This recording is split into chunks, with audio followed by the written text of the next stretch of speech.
ஸ்ரீ குரு ஜோதிடம் ஆஸ்ட்ரோ செல்ல பிரகாஷ். இன்றைக்கி கிரகங்களில் செவ்வாயை பற்றி பார்க்க போகிறோம். செவ்வாய் ஒரு சகோதரக்காரன், பூமிக்காரகன், இரத்தக்காரகன் அப்படின்னு அழைக்கப்படும். செவ்வாய் எங்கே இருக்காரோ அவருக்கு தைரியம், புகழ், அங்கீகாரம் இதெல்லாம் கிடைக்கும். செவ்வாய் கலகக்காரன்னு சொல்கிறதுனாலேயே சில கலகங்களும் ஏற்படுத்தக்கூடிய அமைப்பு இருக்கும். செவ்வாய் ஒரு ஜாதகத்தில் வலுவாக இருந்தால் அவருக்கு அரசு துறை சார்ந்த அதிகார பதவி அப்படிங்கிறதெல்லாம் கிடைக்கும். செவ்வாய் ஒரு ஜாதகத்தில் வலுவாக இருந்துட்டா அவருக்கு இராணுவம் சார்ந்த வேலை, தீயணைப்பு சார்ந்த வேலை, பொறியியல் துறை சார்ந்த வேலை, பூமி சார்ந்த வேலைகள் அப்படிங்கிறதெல்லாம் கிடைக்கும். செவ்வாய் ஒரு ஜாதகத்தில் வலுவாக இருக்கிறதுனால சிலருக்கு பூமி சார்ந்த நிலங்களும் அதை சிறப்பாக வச்சுக்கக்கூடிய அமைப்பும் உருவாகியிருக்கும். செவ்வாய் ஒரு ஜாதகத்தில் வலுவாக இருக்கிறதுனாலேயே அவருக்கு தைரியத்தில் ரொம்ப அதீத நம்பிக்கையுடையவராகவும் இருப்பார். என்னோட தைரியத்துக்கு மிஞ்சினது எதுவும் இல்லை அப்படிங்கிற ஒரு தன்மையை உருவாக்கி கொடுத்துருக்கோம். செவ்வாய் ஒரு ஜாதகத்தில் எந்தெந்த தன்மையில் எப்படி இருக்காரு அப்படின்னு பார்க்கலாம். செவ்வாய் நேசத்தில் ஆட்சி மற்றும் மூலத்தெளிவான அமைப்பு உடையவராக இருக்கார். இதனால் அவருக்கு தைரியம் ரொம்ப சிறப்பாக இருக்கும். அதனாலேயே சில பேர்ப்புகள்லாம் கிடைக்கக்கூடிய வாய்ப்புகள் இருக்கும். செவ்வாய் நேசத்தில்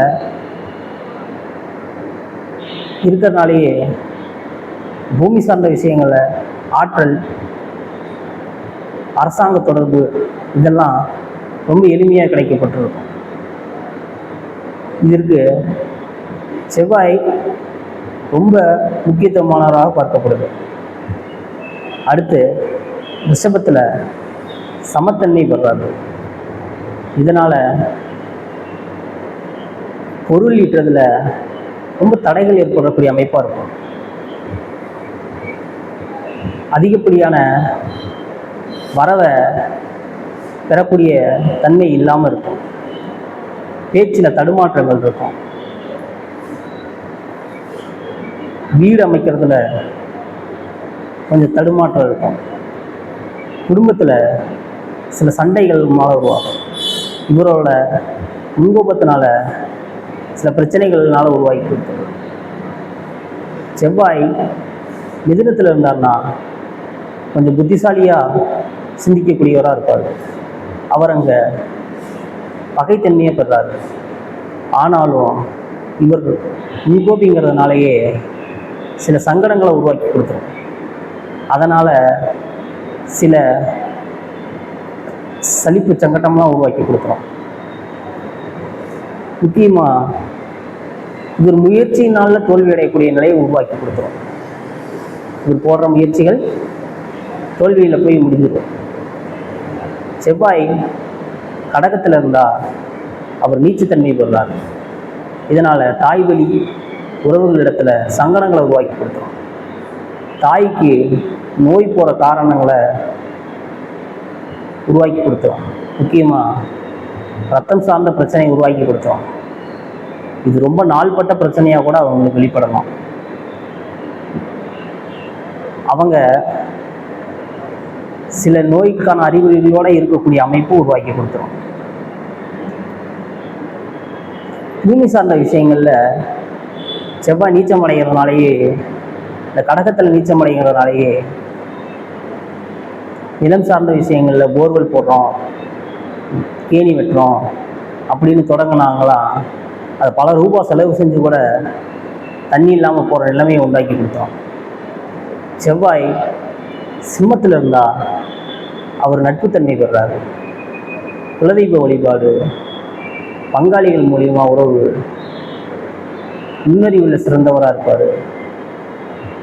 பொதுவாக சிம்மங்கிறது சூரியன் வீடுங்கிறதுனாலே அரசாங்க தொடர்பு அதன் மூலிமா வருமானத்தை உண்டாக்கி கொடுத்துரும்.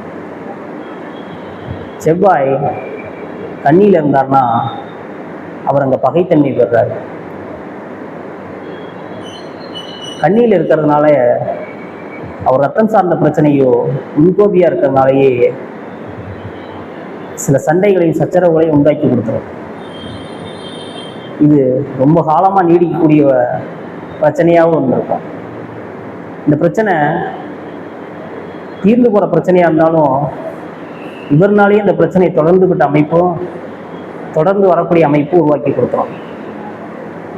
துலாத்தில் செவ்வாய் இருந்தால் அவர் சமத்தன்மை பெறுறாரு. மனைவிக்கு ஒத்து போகிற வகையில் அமைவார், நண்பர்களிடத்தில் ஒத்து போகிற வகையில் அமைவார். ஆனால் சில முரண்பாடோட கருத்துக்களோடு இருக்கக்கூடிய அவராக உருவாக்கியிருக்கு. இந்த முரண்பாடான கருத்துக்களான ரொம்ப பாதிக்கப்படக்கூடியவராக இருப்பார்.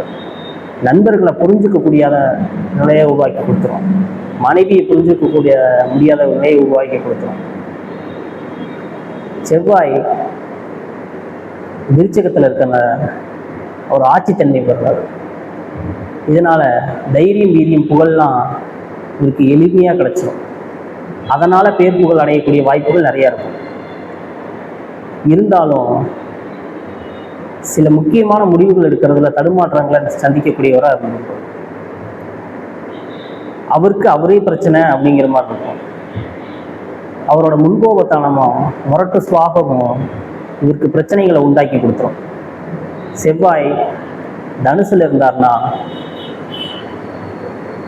தந்தை ரொம்ப புகழ்பெற்றவராக இருப்பார். முக்கியமாக தந்தை காவல்துறை, பொறியியல் துறை, இயந்திரத்துறை, இந்த மாதிரி பாதுகாப்பு சம்பந்தமான வேலைகளில் ஈடுபட்டிருப்பார். பாதுகாப்புனா பெரிய பதவிகளில் கூட எதிர்பார்க்கலாம். ஆனால் வாட்ச்மேன் கூட வேலை கூட ஒரு பாதுகாப்பு சம்பந்தமான வேலையை கூட உருவாக்கி, ஒரு தீயணைப்பு துறையில் இருக்கிற வேலை அப்படியெல்லாம் உருவாக்கி கொடுத்துரும். தந்தை ரொம்ப தைரியசாலியாக இருப்பார். யாருக்கும் எதுக்கும் பயப்படாதவாறு இருப்பார். முக்கியமாக செவ்வாய் தனுசு வீட்டில் இருக்கிறனாலேயே அவர் ரொம்ப புத்திசாலியான ஒரு முடிவு எடுக்கக்கூடிய அமைப்பாக இருக்கும். தந்தையோட பேர் புகழ் ரொம்ப நினைச்சிருக்க வரையில் இருக்கும். செவ்வாய் மகரத்தில் இருந்தால் அவர் உச்சத்தன்மை பெறார். இதனாலேயே அவருக்கு அரசு துறை சார்ந்த வேலைகள்லாம் சீக்கிரமாகவே அமைஞ்சிடும். அதனால் அவருக்கு பரிசு புகழ் அங்கீகாரம்லாம் கிடைக்கப்படும். இந்த புகழ் அங்கீகாரங்கிறது ரொம்ப நிலைச்சிருக்கக்கூடியதாக இருக்கும். இவர் எடுக்கிற முடிவுகள் ரொம்ப சரியானதாக இருக்கும். பூமி சார்ந்த விஷயங்களாக இருக்கட்டும், பொறியியல் துறையாக சார்ந்த விஷயங்களாக இருக்கட்டும், அந்த துறையெல்லாம் ரொம்ப எளிமையாக கையாளக்கூடிய வகையில் அவருக்கு அமைஞ்சிடும். ஆனால் இவர் ரொம்ப கடுமையாக இருக்கிறதுனாலேயே தொழிலாளர்களுக்கும் இவர்களுக்கும் செவ்வாய் இருக்கிறதுனாலேயே முரண்பாடான கருத்துக்கள் நிலவிட்டு இருக்கும். அவங்கள பார்த்தா பயப்படக்கூடிய நிலை உருவாகி இருக்கும்.